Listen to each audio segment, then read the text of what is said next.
பள்ளியில் விட சென்ற மனைவியை பதுங்கி பதுங்கி சென்று பின்பக்கமாக கத்தியால் குத்தி கொலை செய்த கணவனின் செயல்தான் அதிர்ச்சியை ஏற்படுத்தியுள்ளது. அடுத்தடுத்து அந்த பெண்ணுக்கு 8 முறை விழுந்த கத்தி குத்தால் அந்த இடமே பரபரப்பானது. பெங்களூரு அருகே உள்ள ஹெப்பகோடி திருப்பாலையாவை சேர்ந்தவர் மோகன் ராஜு. இவரது மனைவி ஸ்ரீகங்கா. இவர்களுக்கு 6 வயதில் மகன் உள்ளார். அமைதியாக சென்று கொண்டிருந்த இவர்களது வாழ்க்கையில் சந்தேகம் என்ற புயல் வீச தொடங்கியுள்ளது. தனது நண்பன் மணிகண்டனுடன் மனைவி ஸ்ரீகங்காவுக்கு திருமணம் மீறிய உறவு இருப்பதாக மோகன் ராஜு சந்தேகம் அடைந்துள்ளார். இது தொடர்பாக இருவருக்கும் இடையே அடிக்கடி தகராறு ஏற்பட்டு வந்துள்ளது.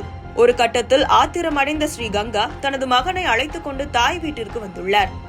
இந்நிலையில் நேற்று முன்தினம் தனது மகனை பார்க்க மோகன் ராஜு சென்றுள்ளார். அப்போது மீண்டும் கணவன் மனைவி இடையே தகராறு ஏற்பட்டுள்ளது. பின்னர் கோபத்துடன் வீட்டுக்கு சென்றுள்ளார் மோகன் ராஜு. இது குறித்து ஸ்ரீகங்கா கணவர் மீது போலீசாரிடம் புகார் அளித்தார். புகாரின் பேரில் மோகன் ராஜுவை அழைத்த போலீசார் அறிவுரை வழங்கி அனுப்பி வைத்தனர். இதனால் மனைவி மீது கடும் கோபத்தில் இருந்து வந்துள்ளார் மோகன் ராஜு. இந்த நிலையில் ஸ்ரீகங்கா மகனை ஹெப்பகோடியில் உள்ள பள்ளியில் விட சென்றுள்ளார். பதுங்கி பதுங்கி ஸ்ரீகங்காவை பின்தொடர்ந்து சென்ற மோகன் ராஜு பள்ளியின் வாசலில் நின்றிருந்த ஸ்ரீகங்காவை சரமாரி கத்தியால் குத்தி உள்ளார். இதில் நிலை குலைந்து கீழே விழுந்துள்ளார் ஸ்ரீகங்கா. ஆனாலும் ஆத்திரம் அடங்காமல் ஸ்ரீகங்காவை 7-8 முறை மீண்டும் கத்தியால் குத்தினார்.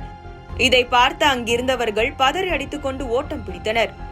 இது குறித்து தகவல் அறிந்து சென்ற போலீசார் படுகாயமடைந்த ஸ்ரீகங்காவை மீட்டு மருத்துவமனையில் சேர்த்தனர். ஆனால் சிகிச்சை பலனின்றி பரிதாபமாக உயிரிழந்தார் ஸ்ரீகங்கா.